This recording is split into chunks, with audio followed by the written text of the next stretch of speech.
दोस्तों नमस्कार, मैं विराज डोबरियाल और लेके आया हूँ आपके लिए एक और इन्फॉर्मेटिव ब्लॉग। जैसे आपको पता है नगर पालिका चुनाव चल रहे हैं अभी, और 2025 के चुनाव में कई रैलियां भी आपने देखी जैसे ब्लॉग के माध्यम से।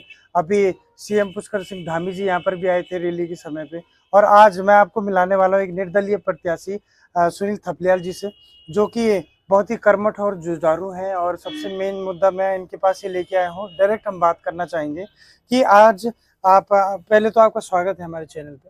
और जिस तरीके से हम आजकल ये रैलियां देख रहे हैं, वो रैलियों के बारे में। और दूसरी सबसे बड़ी बात कि जिस तरीके से चुनाव में अभी बड़कोट के अंदर 8 से 9 अभी यहाँ पर प्रत्याशी उठे हैं, और साम दाम दंड भेद सब चीज लगाया जा रहा है एक सीट के पीछे। तो आपका इस बारे में क्या कहना है कि किस तरीके से चुनाव को हम किस वे में देखते हैं आप इसको?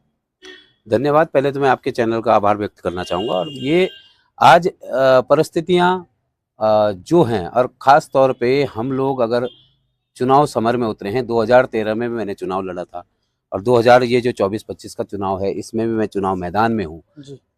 आखिर जब हम देखते हैं कि बड़कोट की जब कोई पीड़ा होती है, बड़कोट में जब कोई कष्ट होता है, जब किसी की कोई समस्या होती है, तो उसके लिए हम 24 घंटे खड़े रहते हैं। ऐसा कोई व्यक्ति कह नहीं सकता कि सुनील थपलियाल को एक बार फोन किया और वो आया ना। हम, क्योंकि हम सुख दुख के साथी हैं। हमारे पास पैसा नहीं है। किस चीज़ के लिए? मैं दारू के लिए पैसा नहीं है, मीट के लिए पैसा नहीं है, मिठाई के डब्बों के लिए पैसा नहीं है।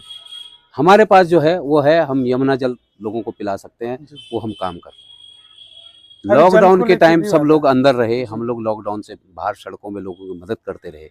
उस दौरान भूखे प्यासे जो लोग थे उनको राशन पहुंचाने का काम किया। जो मवेशी थे, जो आवारा पशु थे, उनको भोजन खिलाने का काम किया गया। कई ऐसे कार्य जो बड़कोट की और रवाई की जनता और जो मतदाता है वो जानता है कि हमने किए हैं और करते आ रहे हैं। मैं कई बार ऐड भी देखता हूँ, जल संकट जब हुआ था उस टाइम आप यहाँ पर भूख हड़ताल पे बैठे थे, तो उस बारे में आपका क्या कहना है? देखिए, जब आज पानी की जब किल्लत हुई, ऐसा नहीं है कि क्या उसका नाम 2024 में ही किल्लत थी, कई सालों से किल्लत चल रही थी।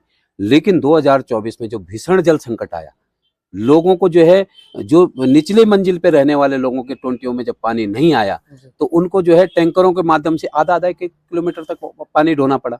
आदतें खराब थी कि हर घर में नल है, हर बाथरूम में जाइए, किचन में जाइए, नल है। जग भरने के लिए नहीं, सिर्फ एक गिलास भरते हैं और पी लेते हैं लोग। तो जो आदत थी, वो आदत जब बाल्टियों को उठाने के बाद जब छाले पड़े हाथों में, इवन की कई महिलाओं के ऑपरेशन हुए थे, उनके जो टांके टूटे हैं, उनके जो है बाकायदा कमरों में दर्द और पैरों में दर्द। और 105 महिलाएं बड़कोट से ऐसी थी जो रेफर की गई देहरादून, जब उनको पानी ढो ढो के दिक्कतें आई। तो कहने का मतलब कि आज बड़कोट के जो वासिंदे हैं, मैं तो कहना चाहता हूं कि देखो, मेरे पास ऐसा कुछ नहीं है, और हम वो लोग हैं जो सुख दुख के साथी हैं। आज कई तरह की अफवाहें उड़ाई जा रही है, कई तरह की बातें की जा रही है कि सुनील थपलियाल को इसने उठा रखा, सुनील थपलियाल को वो पैसा दे रहा है। हमें ना तो कोई पैसा दे सकता है। हमारे पास जो है वो हम जनता के लिए समर्पित हैं, ये भली भांति जानते हैं। कुछ लोगों को आज देखता हूं कि किस लोगों को खरीद दी गया, जो मेरे जिनके लिए मैं दिन रात खड़ा रहा, आज वो दूसरे ग्रुप में खड़े हैं। तो बड़ा कष्ट तब होता है। फिर उस बात का भी हमें बुरा नहीं लगा। हम कहते हैं कि बड़कोट नगर की दशा और दिशा बदलने की क्षमता रखते हैं, योग्यता रखते हैं। और मुझे उम्मीद है कि पानी के लिए जो भीषण जल संकट के दौरान जो पीड़ा हमने नगर पालिका की देखी, उस पीड़ा को अपनी पीड़ा समझा और मैदान में हर आदमी की समस्या के लिए दौड़े। और जब हमें लगा कि कुछ लोग बड़कोट के जो नुमाइंदे हैं वो शासन में जाकर के सरकार को गुमराह कर रहे हैं कि अगर तुमने बड़कोट को पानी दे दिया, बड़कोट की योजना स्वीकृत कर दी, तो नौकों की भी करनी पड़ेगी, पुरुला की भी करनी पड़ेगी, चिन्याली सौड़ की भी करनी पड़ेगी। तो आप कल्पना कीजिए कि ये हमारा भला चाह रहे हैं कि ये सिर्फ बड़कोट की जनता को प्रॉब्लम में रखना चाहते हैं। तो मुझे हाईकोर्ट जाना पड़ा, हाईकोर्ट में जनहित याचिका दायर करनी पड़ी। मैं आभार जताना चाहूंगा अपने माननीय हाईकोर्ट का कि जिन्होंने इस बात का संज्ञान लिया, हमारी पीड़ा को समझा और बाकायदा डायरेक्शन दिया। और शासन को और सरकार को लिख के देना पड़ा कि 15 मार्च तक हम जो है बड़कोट को पर्याप्त पानी दे देंगे। तो ये हमारी जीत है और जनता की जीत है। और मैं इस टाइम चाहूंगा जनता से कि जो पीड़ा हमारी है, और उस पीड़ा को अगर मैंने आपकी पीड़ा समझ करके आपके साथ खड़ा रहा हूं, तो आप आज, मैं इस नगर की दशा दिशा बदलने के लिए सिर्फ आपसे ये सहयोग चाह रहा हूं कि आप मेरे को वोट कीजिए, मेरे को नगर पालिका अध्यक्ष बनाइए, ताकि मैं नगर की और अच्छे से सेवा कर सकूं।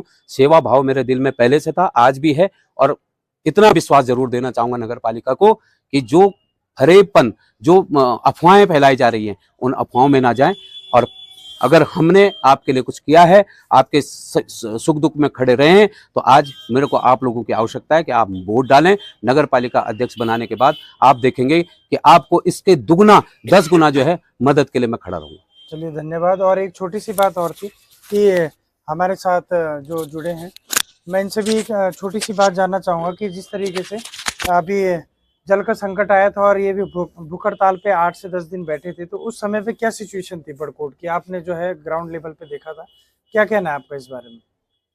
धन्यवाद। सबसे पहले मैं चैनल का धन्यवाद करना चाहता हूं जो हम तक पहुंचे हैं और हम और जिसके कारण जो है कई लोग जो है यहाँ से रिफ़र किए गए, देहरादून रिफ़र किए गए, और बच्चों को, स्कूल के बच्चे इस क्षेत्र के, पूरा क्षेत्र में बड़कोट के बाद इस क्षेत्र का जो है यही एक शिक्षा का माध्यम है।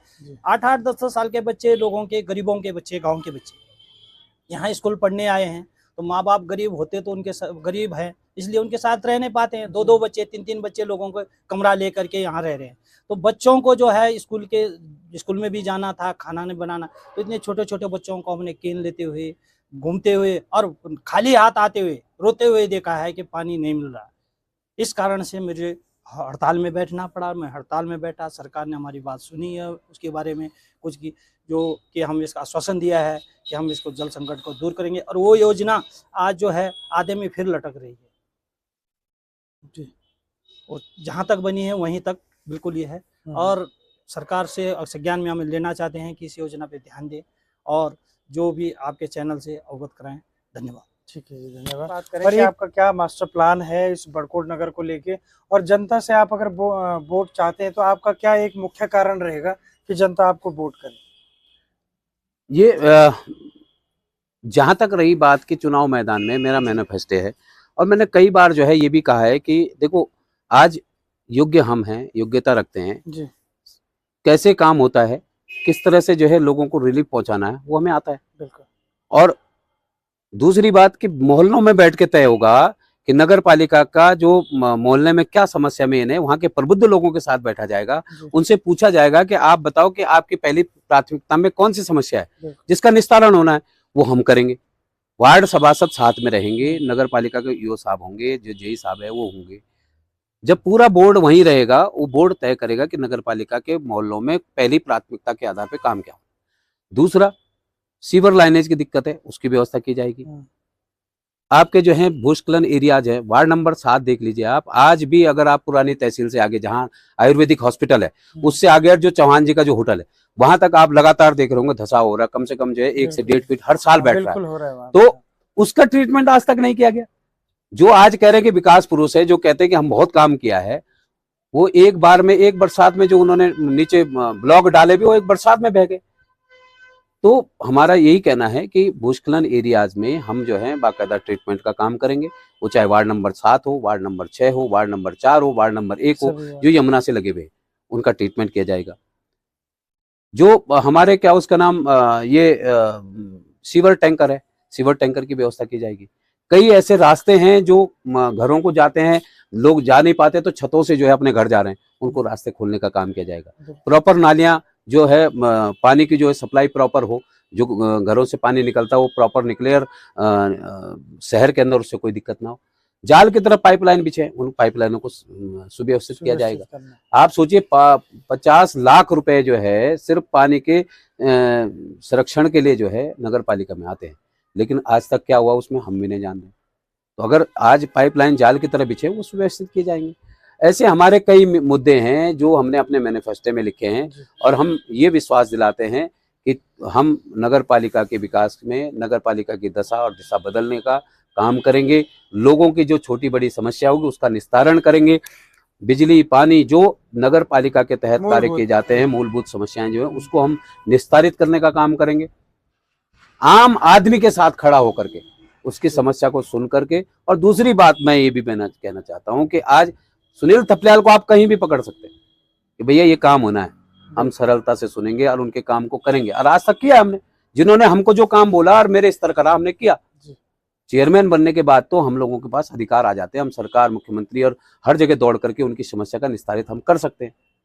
तो यही है कि अभी जो नगर पालिका की देवतुल्य जनता है, मतदाता हैं, वो जो है अपने विवेक में रह करके अपने सूझबूझ के साथ निर्णय लें और एक योग्य व्यक्ति, और आपको लगेगा कि मैंने एक योग्य व्यक्ति को वोट दिया है। अब बाकी तो कैंडिडेट की किस्मत है, मेरा भाग्य है। आप जब मेरे को मत करेंगे तो आपको महसूस होगा कि हमने एक ऐसे व्यक्ति को वोट किया है जिसने बड़कोट के लिए किया है, लड़ा है, भिड़ा है, संघर्ष किया है, हाईकोर्ट तक गया है, तो उनको अपने वोट पे फक्र होगा। बाकी मेरा भाग्य है जी। मेरा भाग्य तय करेगा कि मुझे नगर पालिका अध्यक्ष बनने के बाद मैं कितना अच्छा काम कर सकता हूँ। ये पब्लिक भी जानती है, सब लोग जानते हैं। चलिए, बहुत बहुत धन्यवाद। जिस तरीके से आपने देखा कि नगरीकरण के ऊपर पूरा मास्टर प्लान है और बहुत ही अच्छा मैनिफेस्टो भी है।